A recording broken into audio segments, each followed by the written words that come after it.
तो आप सबकी शानदार ताली के बीच शानदार core leader mister Manjeet Kumar साहब को हम इनवाइट करते हैं आपके शानदार ताली के बीच।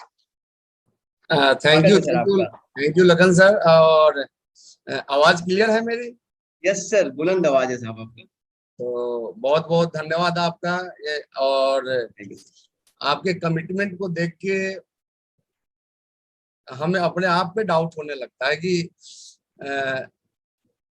कहाँ से लाते हैं ये आप, क्योंकि मैं डेली बस आप ही सीखा हूँ सर, आप ही गुरुदेव सीखा हूँ मैं। प्रोग्राम हो रहा है और आपका ये मुस्कुराता चेहरा, साथ में डी कुमार सर को बहुत बहुत धन्यवाद। इतना सिंपल और इतना अच्छा, मतलब गहराई तक जाने वाला नॉलेज। देखिए, किसी भी सिस्टम में आपको सक्सेस चाहिए तो सक्सेस के लिए बेसिक जो चीज है, क्योंकि जब पिलर ही कमजोर रहेगा तो इमारत कैसी बनेगी। वो तो आप बना भी लेते हैं विदाउट पिलर, तो वो तो ढाना ही ढाना है। तो बहुत ही आसान शब्दों में और बहुत ही आसान तरीके से इन्होंने बताया कि किस तरह से हमें मार्केटिंग प्लान पे फोकस रखना चाहिए, मार्केटिंग प्लान का टाइमिंग क्या होना चाहिए, मार्केटिंग प्लान पे हमारा बिलीफ सिस्टम क्या होना चाहिए, हमें क्या प्रमोट करना चाहिए, क्या प्रमोट नहीं करना चाहिए, किस तरह से हम पैसे को दिखा सकते हैं अपने मार्केटिंग प्लान में। तो बहुत ही शानदार और शानदार साथी हैं भी डी कुमार सर, इसमें कहीं कोई दो राय नहीं है। तो बहुत बहुत धन्यवाद सर। और सारे ऑडियंस को बोलेंगे कि एक बार डी कुमार सर के लिए ताली तो चाहिए ही चाहिए। और चूंकि अपना ये जो प्रोग्राम है वो यूएस के बैनर तेरे चलता है, तो ये जो यूएस है ये यूएस आप ही का यूएस है। आप कतई ये ना समझे कि यूएस कोर का है, कोर भी आपके हैं, यूएस भी आपका है, और यूएस बना ही है आपको कोर तक लाने के लिए। तो और हमें पता है आज जितने भी साथी, चाहे वो जूम पे हैं या फिर वो ऑन यूट्यूब पे देख रहे हैं इस प्रोग्राम को, निश्चित रूप से उनके अंदर काबिलियत है, उनके अंदर चाहत है कोर में आने का, इसलिए वो इस प्रोग्राम में अभी शामिल हैं। तो साथियों, नाम मंजीत सिंह, रहने वाला पटना का, और हमारा भी सफर लगभग 17-18 साल का सफर है इस सिस्टम में। और आज मैं आपको छोटी छोटी बातें बताऊंगा कि सिस्टम में सफल कैसे हुआ जाता है और किस तरह से हमें इस सिस्टम में काम करना चाहिए। तो आते हैं हम अपने स्लाइड पे। और लखन सर, स्लाइड दिख रही है मेरी? हाँ, प्रोसेस हो रहा है सर। हाँ, चालू हो गया सर, दिख रहा है सर। और स्लाइड पे आप लोग देख रहे होंगे, education is foundation of better life. देखिए, जिंदगी में बहुत आगे तक जाना है तो सिस्टम क्या करता है, सिस्टम किसी भी चीज को आसान बना देता है। लेकिन जब तक आप अपने क्वालिटी को ठीक नहीं करते, आप अपने एक्टिविटी को ठीक नहीं करते, तब तक आप लाइफ में बहुत ज्यादा रिजल्ट हासिल नहीं कर सकते। आज बहुत सारे लोगों को लगता होगा कि यार इस सिस्टम में हम इतने साल से हैं लेकिन हमारे पास जो सक्सेस आनी चाहिए वो आती नहीं है। तो उसका मात्र एक रीजन है कि उस सक्सेस के लायक जो क्वालिटी चाहिए वो क्वालिटी आपने अपने अंदर डाला नहीं। और आज देखिए, जितने भी साथी आपको बाहर मिलेंगे कि हम भी सिस्टम में थे लेकिन हमारा कुछ नहीं हुआ या फिर हमारा कुछ नहीं हो पा रहा है, तो आप उनसे पूछ के देखिए कि रियल में सिस्टम क्या है और इस सिस्टम में कैसे काम करना चाहिए। तो पता चलेगा कि उनको यही पता नहीं कि सिस्टम क्या है, और उनको उनकी चाहत है कि हमारे पास रिजल्ट चाहिए। तो देखिए, एजुकेशन आपको अपने अंदर डालना पड़ेगा, और विदाउट एजुकेशन आप किसी भी सिस्टम में सफल नहीं हो सकते। हम बात कर रहे हैं बैंक की बात करेंगे, क्योंकि अभी अभी आपने देखा डी कुमार सर बैंक में ही कार्यरत थे, जिन्होंने कि रॉयल्टी पे आने के बाद ही उनके अंदर इतना कॉन्फिडेंस उनका इतना हाई था कि रॉयल्टी पे आते ही उन्होंने बैंक की नौकरी छोड़ दी थी और फुल टाइमर हो गए थे आरसीएम बिजनेस के, और आज वो कोर लीडर हैं, सिस्टम के स्टार भी हैं। तो देखिए, हम बहुत हद तक सिस्टम में आगे तो बढ़ना चाहते हैं, लेकिन आप सोचिए किसी भी सिस्टम में हर तरह के लोग काम करते हैं। जैसे हम बैंकिंग की बात करें तो बैंक में मैनेजर भी होते हैं, वो भी इंसान है, बैंक में क्लर्क भी होते हैं, वो भी इंसान है, बैंक में प्यून भी होते हैं, वो भी इंसान है। तीनों 8-8 घंटे ही काम करते हैं, एक ही जगह पे काम करते हैं, लेकिन तीनों का पे आउट सेम होता है क्या? तो जरूर आपका जवाब नहीं होगा। और क्यों पे आउट सेम नहीं होता? क्योंकि तीनों का नॉलेज सेम नहीं होता।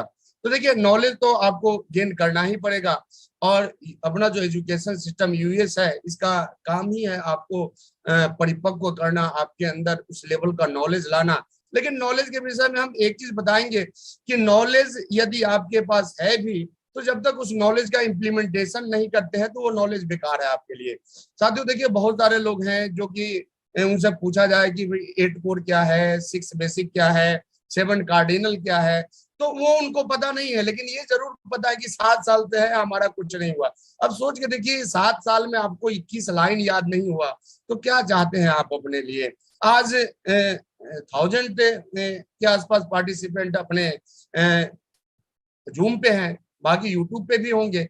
लेकिन सोचिए थोड़ा, आज किसी भी व्यक्ति का अगर इस सिस्टम में कोई भी पैसा फंसा कहीं पे, तो आप एक बात सोच के देखिए, यदि हमारे कार्डिनल का एक लाइन आप मान लिए रहते कि इस सिस्टम में पैसे का लेन देन नहीं करना चाहिए, तो क्या वो पैसा आपका डूबता या पैसा आपका फंसता। तो देखिए, ये जो अपना बेसिक कोर और कार्डिनल है, ये आपके लिए बनाया गया है और ये बहुत ही मतलब ये समझ लीजिए कि समुद्र मंथन से जो अमृत निकला था वो अमृत है, और बिना इसके इस सिस्टम में आप आगे नहीं बढ़ सकते।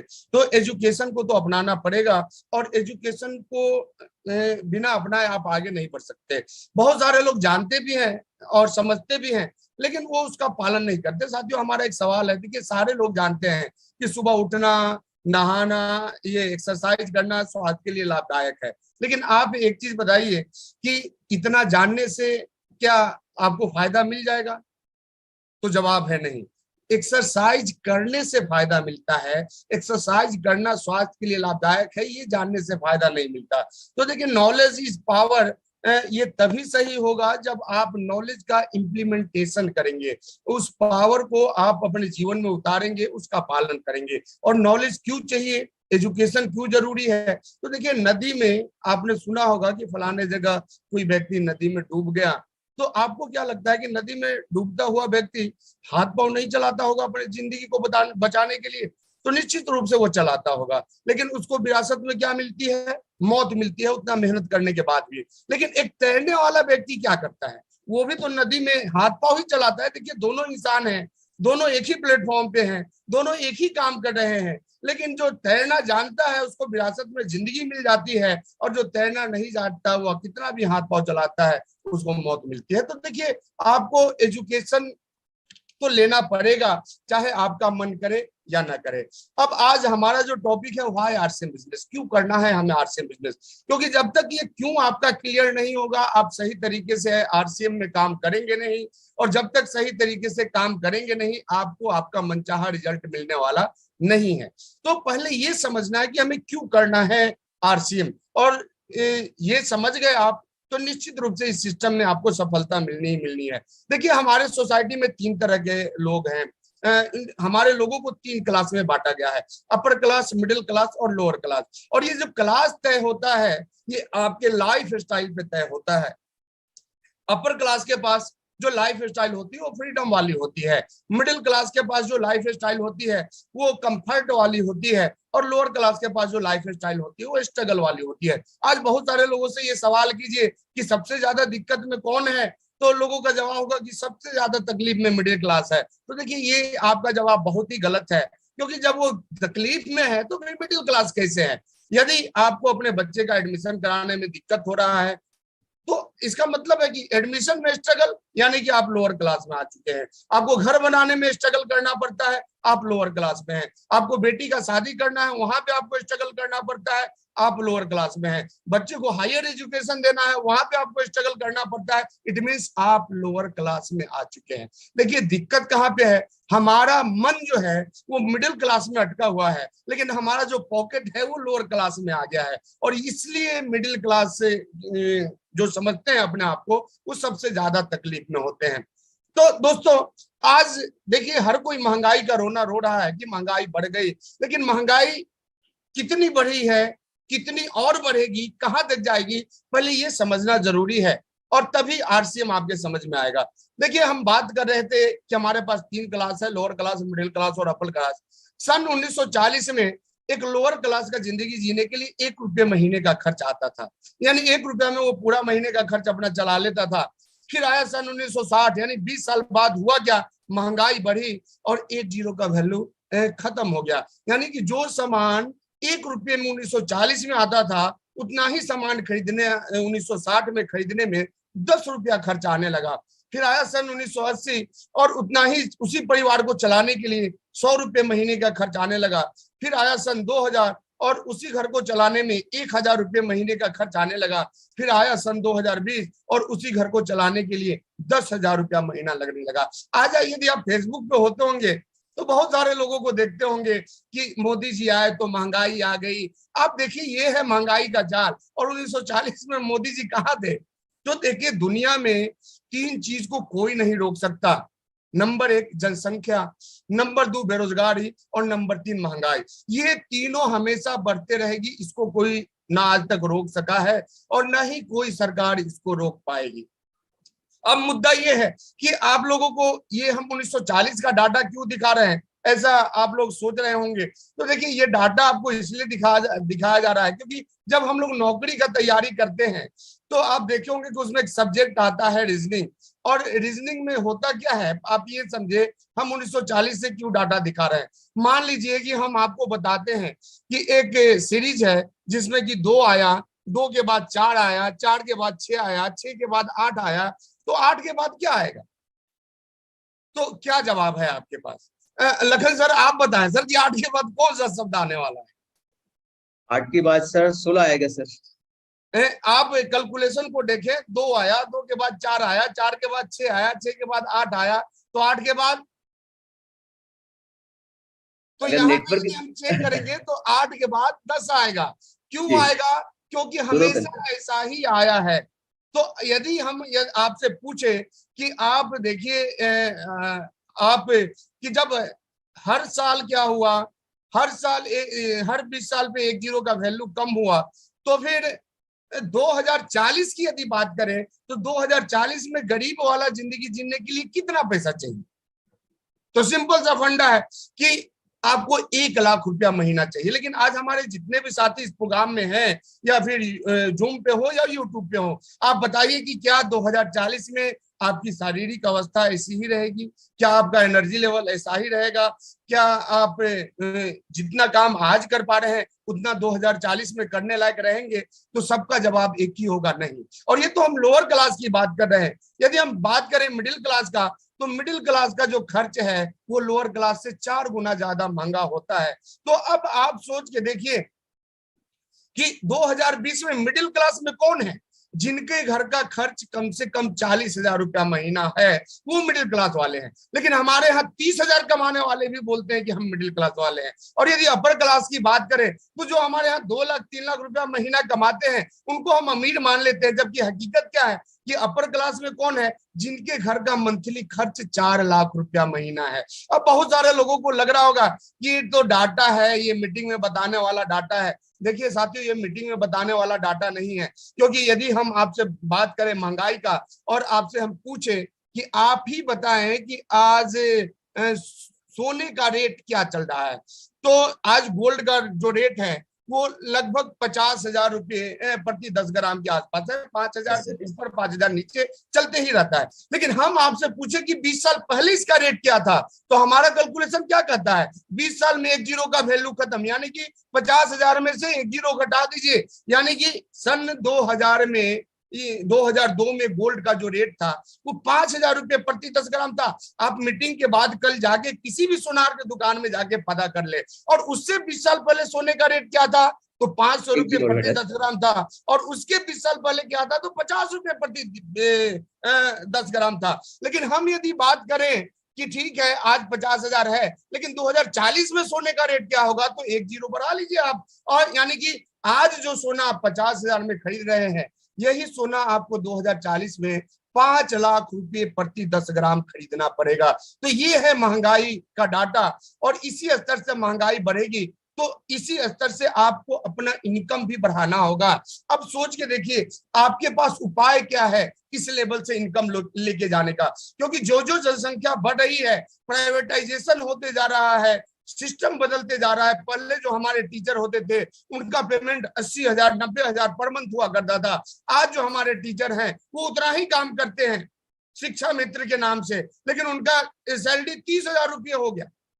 और आने वाले 20 साल के बाद कोई हो सकता है और एक मित्र आ जाए जिसको हम भिक्षा मित्र बोले, तो 30,000 वाले 10,000 रुपया महीने पे आ जाएंगे, तो कैसे चलेगा? क्या उपाय है आपके पास? तो साथियों, आपके पास एक ही उपाय है और वो उपाय है आरसीएम बिजनेस। अब मुद्दा यहाँ पे ये होता है कि इतना कुछ होने के बाद भी हमें क्यों नहीं लगता कि आरसीएम हमें सफल बना सकता है, और आरसीएम में सफल होना है तो कैसे आपको आरसीएम सफल बनाएगा, इस मुद्दे पे यदि हम चर्चा करें तो देखिए, कुछ नहीं करना, आपको एक थोड़ा सा कमिटमेंट लेना है, जैसा कि डी कुमार सर बताएं। और वो कमिटमेंट क्या है कि आप एक कमिटमेंट ले कि हमें चूंकि महंगाई को बीट करना है, हमें अपने क्लास को चेंज करना है, तो आज से 1 प्लान डेली, एक व्यक्ति को डेली आरसीएम बताएंगे। अब मुद्दा यह है कि आरसीएम में बताना क्या है, करना क्या होता है आरसीएम में?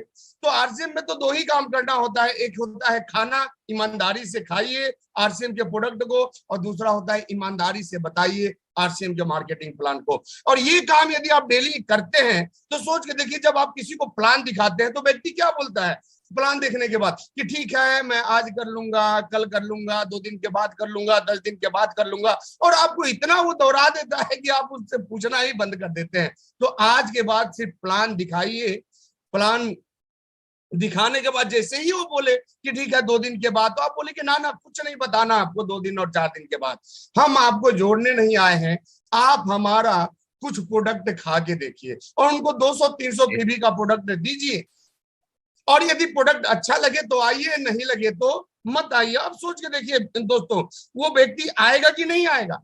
वो निश्चित रूप से आएगा। वो इसलिए नहीं आएगा क्योंकि वो उसको आपका प्लान अच्छा लगा, वो इसलिए आएगा कि चलो भाई इनको हम क्या करते हैं, इनका प्रोडक्ट ले लेते हैं और बोल देंगे कि अच्छा नहीं है, क्योंकि लोगों को अभी भी लगता है कि ये आरसीएम जो है ये फंसने फंसाने का बिजनेस है। लेकिन साथियों, ये फंसने फंसाने का बिजनेस नहीं, ये बसने और बसाने का बिजनेस है। कैसे? यदि आप 1 प्लान डेली दिखाते हैं और 300 बीबी का प्रोडक्ट देते हैं, या 200 बीबी का, जो भी आप दीजिए, लेकिन प्रोडक्ट खिलाइए, और उनको अच्छा लगे तो लाइए, नहीं लगे तो मत लाइए। भीड़ जमा करने का बिजनेस ये नहीं है। तो आप महीने में 30 लोगों को प्लान दिखाएंगे तो आप देखिए, यहाँ आपके सेल्फ आईडी पे 9,000 पीवी हो रहा है, और 1-1,500 आप अपने घर में खाते हैं। यानी कि हर व्यक्ति का 1 प्लान डेली पे ये सुपर डायमंड इजी वे में हो जाएगा। यदि आप 200 पीवी करते हैं तो भी आपका डायमंड क्लब तो होना ही होना है। अब ये सिस्टम आपको आपके क्लास को चेंज कैसे करेगा? तो हम यदि 1 प्लान डेली पे काम करें और डेली एक व्यक्ति को प्लान दिखाए, तो साल में हम 365 लोगों को प्लान दिखाएंगे। अब आप सोच के देखिए कि यदि हम 365 लोगों को प्लान दिखाते हैं तो कितने लोग हमारे साथ आ सकते हैं? तो किन्हीं का सवाल जवाब होगा 150, किन्हीं का 200, किन्हीं का 50, लेकिन एवरेज ऑफ लॉ क्या कहता है कि 10:1 का रिजल्ट आता ही आता है, यानी 10 में से 1 तो तैयार होंगे ही होंगे। हम कहते हैं 365 में 10:1 भी रिजल्ट नहीं आए, 365 में 10 होंगे कि नहीं होंगे?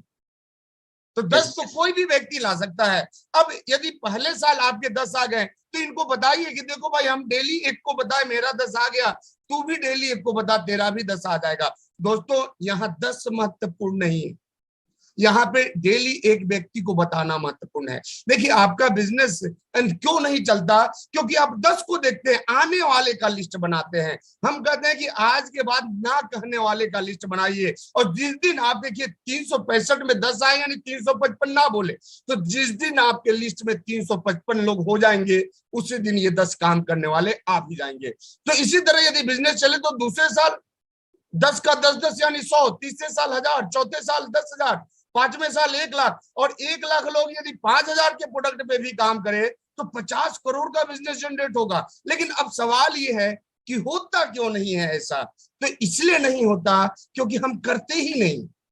हम खूब सेमिनार में आएंगे, मीटिंग में आएंगे, लीडर से मोटिवेट होंगे और खूब पूरा दिन काम कर लेंगे, और उसके बाद 7 दिन घर में सोए रहेंगे।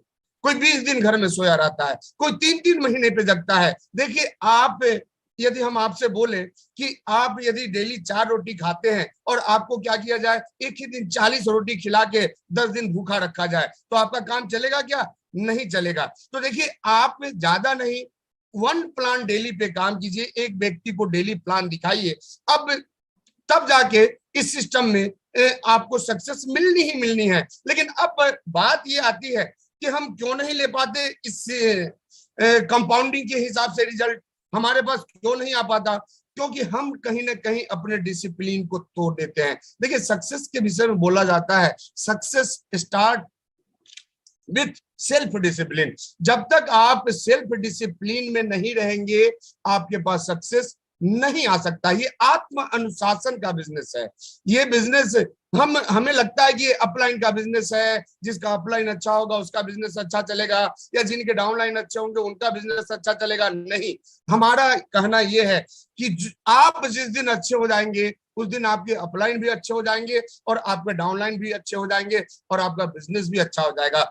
बहुत सारे लोग बोलते हैं कि हमारा डाउनलाइन तो बात मानता ही नहीं है। देखिए पेरेटो के 80-20 के थ्योरी को याद रखिए, आपका 80% जो बिजनेस आता है वो आपके 20% लोग लाते हैं और वो 20% लोग आपके फॉलोअर होते हैं। बाकी जो आपके 80% लोग हैं वो मात्र 20% रिजल्ट लेके आते हैं। और हम गलती क्या करते हैं, हम 20% को छोड़ के 80% को सुधारने में लग जाते हैं। तो देखिए हमें यहाँ किसी को सुधारना नहीं है, यहाँ हमें अपने आप को सुधारना है, क्योंकि आप अपने आईडी के सीईओ हैं और सीईओ अच्छा होगा तो कंपनी फायदे में रहेगी।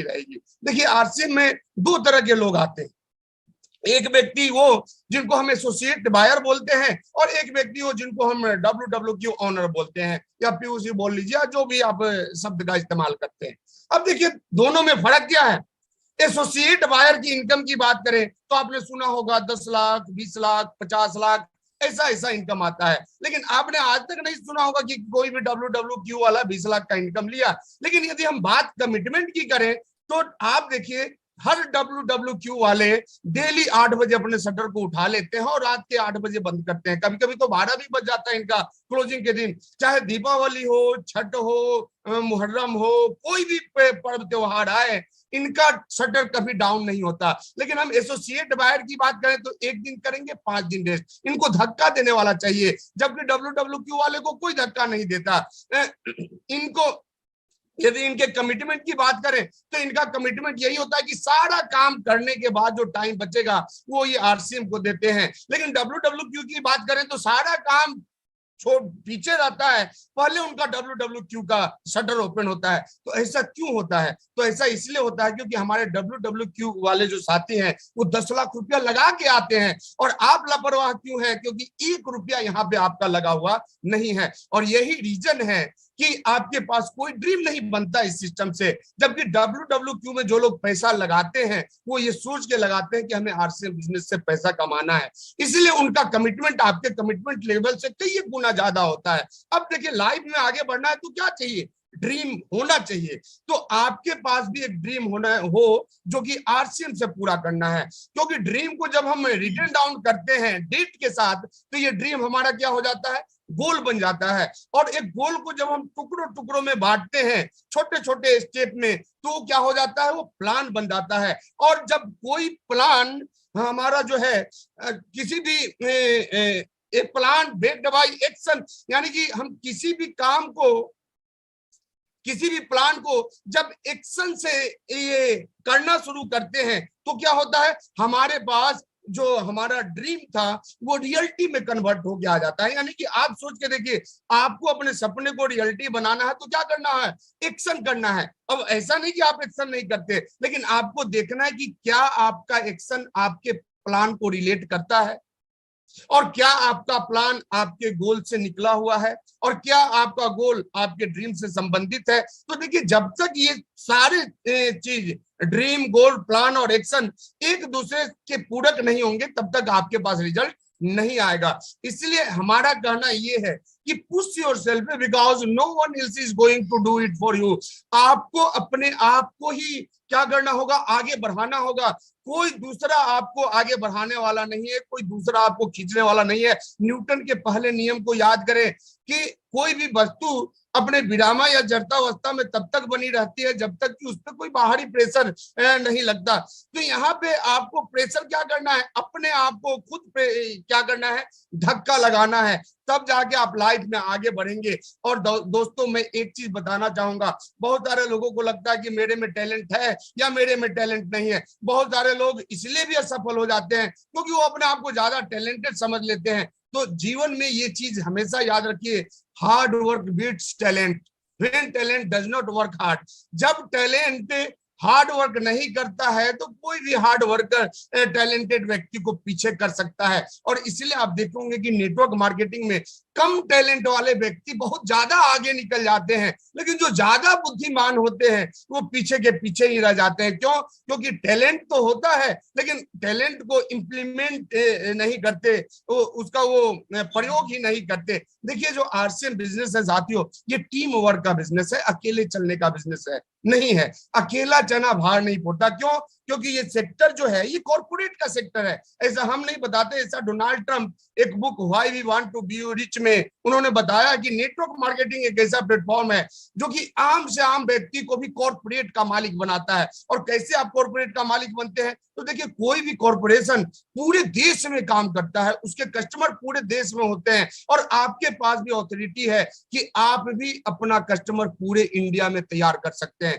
तो सोच के देखिए, यदि रिलायंस के इतना कस्टमर या टाटा के जितना कस्टमर या बजाज के जितना कस्टमर जिस दिन आपके नीचे हो जाए उस दिन उनकी इतना पैसा आपके पास आएगा कि नहीं आएगा। लेकिन देखिए टीम वर्क कैसे, टीम बनेगा कैसे? देखिए टीम वर्क क्या करता है, टीम वर्क आपके टीम वर्क को पूरा करता है। लेकिन यहाँ पे एक चीज समझने वाली बात है कि we are not a team because we are work together. हम लोग इसलिए ये नहीं है कि एक साथ काम करते हैं, we are a team because we respect, trust and care each other. देखिए हमें यहाँ पे एक चीज समझना है और बहुत ही बारीकी से समझना है कि देखिए इस सिस्टम में आपको बहुत आगे तक जाना है तो आपको अपने डाउनलाइन का केयर करना होगा। हम क्या करते हैं, डाउनलाइन अगर हमारा ये कोई डाउनलाइन कहीं कोई तकलीफ में होता है तो हम सोचते हैं ये तो उसका मैटर है, हम क्यों सपोर्ट करें, हमारा नहीं है, ये तो उसका बी लेग है, ये उसका सी लेग है, ये उसका डी लेग है। तो देखिए ये करने से काम नहीं चलेगा। एक वेल टीम का निर्माण कब होगा? जब टीम के सदस्य एक दूसरे पे ट्रस्ट करें, एक दूसरे का केयर करें, एक दूसरे के लिए बने हो। हर कोई देखिए, फ्रैंक बटकर एक अपनी किताब मैं सेलिंग में असफलता से सफलता तक कैसे पहुंचा में उन्होंने बताया कि कोई भी टीम, कोई भी व्यक्ति तब तक आपके लिए नहीं काम करेगा जब तक कि उसको ये नहीं लगेगा कि आपके द्वारा किया गया कार्य उनके लिए है। यानी कि आप किसी भी स्टेप को लें तो वो स्टेप आपके लिए नहीं होना चाहिए, वो स्टेप आपके टीम के लिए होना चाहिए। और जब टीम आप अच्छे टीम का निर्माण करते हैं तो आपका निर्माण अपने आप हो जाता है, आपको और किसी भी चीज का निर्माण करने का जरूरत नहीं पड़ता। तो यहाँ पे क्या करना है साथियों, एक अच्छे टीम का निर्माण करना है। लेकिन अच्छा टीम हमारा कब बनेगा? जब हम अच्छे बनेंगे तब जाके हमारे टीम के सदस्य भी हमारे लिए अच्छे होंगे। क्योंकि न्यूटन का तीसरा नियम क्या कहता है कि क्रिया के विपरीत और बराबर प्रक्रिया होती है। तो आप अच्छे होंगे तो आपका अपलाइन भी ठीक हो जाएंगे, अच्छे हो जाएंगे और आपके डाउनलाइन भी ठीक हो जाएंगे। लेकिन आप अच्छे नहीं होंगे तो वो ठीक नहीं होने वाला है। और बहुत सारे लोग हैं हमारे जिनके अंदर की एक अहंकार आ जाता है रॉयल्टी पे आने के बाद या टेक्निकल पे आने के बाद या लीडरशिप पे आने के बाद कि हम तो लीडर हो गए। देखिए लीडर क्या है? लीडर कोई ओहदा नहीं है। Leadership is not action, leadership is action not a position. Leadership कोई पोजीशन नहीं है। Leader leads with example. Leader, team leader क्या होता है? वो आगे आगे चलता है, वो उसका काम रास्ता दिखाना होता है। हम बॉस नहीं है, हमारे नीचे काम करने वाले लोग हमारे स्टाफ नहीं है। बहुत सारे लीडर क्या होते हैं कि आदेश देना शुरू करते हैं। तो देखिए हमें यहाँ आदेश नहीं देना है, हमें यहाँ पे एडवाइस देना है। और हमारे गुरुदेव आदरणीय सुरेंद्र सर बताते हैं कि किसी भी व्यक्ति के अंदर अगर एक कमी आपको दिख रही है तो उस कमी को बताने के पहले आप उसके 10 अच्छाइयों को बताएं। तो दोस्तों जब तक आप 10 अच्छाई नहीं बता सकते तो आपको किसी का एक कमी बताने का कोई अधिकार नहीं है। तो आप अपने पोजीशन को बदलिए। हम यहाँ पे एक्शन के लिए हैं, हम यहाँ पोजीशन बनाने के लिए नहीं आए हैं। और नेटवर्क मार्केटिंग का जो सबसे अच्छा और सबसे बढ़िया तरीका है वो ये है कि आपका जितना भी क्लाइंट है वो हैप्पी होना चाहिए। The best marketing of all is happy client. देखिए हमारे जितने भी डाउनलाइन हैं ये क्या है? हम इनको क्लाइंट ही बना के तो लाए थे, ये हमारे कस्टमर ही तो हैं, फिर हम इनको डाउनलाइन क्यों बना देते हैं? हम इनको अपने नीचे काम करने वाला व्यक्तित्व क्यों समझ लेते हैं? देखिए हमें अपने नीचे वाले सारे साथियों को क्लाइंट समझना है, और क्लाइंट जब तक आपका हैप्पी नहीं होगा तब तक आप भी हैप्पी नहीं हो सकते हैं। और हम बात करेंगे बेंजामिन फ्रैंकलिन के बाद से, well done is better than well said. देखिए, जिंदगी में बहुत आगे बढ़ना है तो ये मंत्र याद रखिए कि अच्छा बात करने से काम नहीं चलेगा, आपको अच्छा करना पड़ेगा। बहुत सारे साथी सोचते हैं कि हम तो बढ़िया स्पीकर हैं, हम बढ़िया बोल लेते हैं, या कुछ साथी अच्छा डायलॉग मार लेते हैं, कोई अच्छा मोटिवेशन दे देता है। ये बढ़िया डायलॉग मारने का बिजनेस नहीं है, ये बढ़िया करने का बिजनेस है। तो आप बोलिए कम और कीजिए ज्यादा, तभी जाके आप इस सिस्टम में सफल हो पाएंगे। तो बहुत बहुत धन्यवाद साथियों, चूंकि टाइम का यहाँ पे चैलेंज है और हमें लगता है कि हम 10 मिनट ज्यादा ले लिए, तो हम लोग वापस चलेंगे लखन सर के पास। लेकिन हम आपको बताना चाहेंगे कि आज जो बातें बताई गई, इसको यदि आप इम्प्लीमेंट करते हैं तो आप कहाँ है ये मायने नहीं रखता, आप जहां जाना चाहते हैं आपको जाने से कोई रोक नहीं सकता। तो बहुत बहुत धन्यवाद। जय आरसी। बहुत ओवर बहुत टू लखन धन्यवाद। सर।